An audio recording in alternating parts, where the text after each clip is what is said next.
a grand adventure, fantastical sights, and legendary treasures. One Piece is the highest grossing manga of all time, and with good reason. It's one of the best ongoing shonen around, with great characters, exciting action sequences, and absolutely outstanding world building.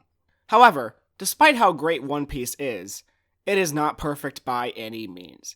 And on more than one occasion, it has absolutely pissed me off. Whether it be the characters acting inconsistently, fights that are disappointing, or even entire arcs with massive pacing and writing issues. I know this video is going to be a little bit controversial, so I'm just going to say it right here. This is all my opinion. And just because I have a quadruple digit IQ, it doesn't mean I'm smarter than you or have better opinions than you.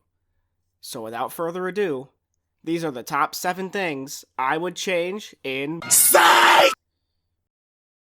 If you love shonen anime, but are afraid to dive into the deep end that is One Piece, then let it be known that I used to be just like you, intimidated by its massive length.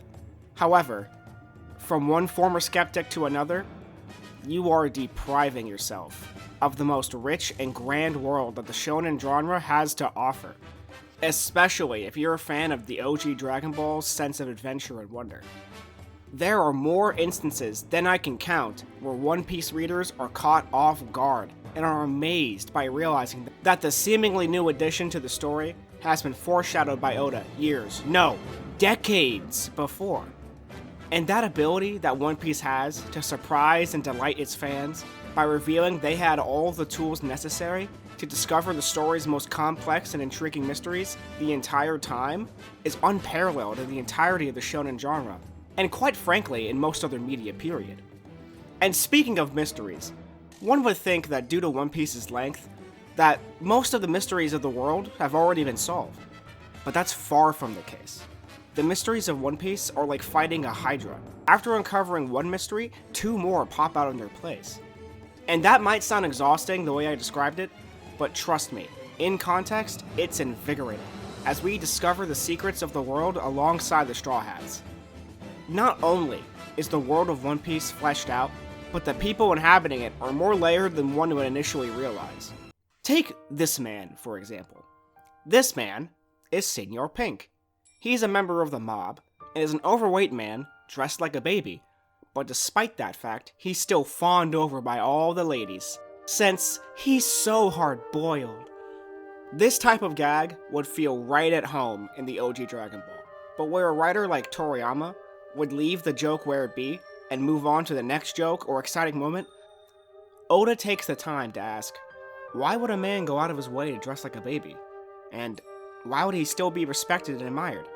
And because of that, Oda creates one of the most touching and depressing backstories I've ever read. And the best part is that Senor Pink is a one-off antagonist. One Piece is filled with characters just like Senor Pink. I could go on about the brilliance of One Piece, its characters, and its lore forever. So, half the length of the series. But I'll leave you off with this. If you're not sure whether you'll like One Piece, just watch or read up to this point right here. If you get to this moment in the story, and you don't like One Piece, then you can stop, because I can confidently say this show is not for you. However, if you get to this moment, and like millions before you, fall in love with the series right then and there, then I have good news for you. This is only the tip of the iceberg.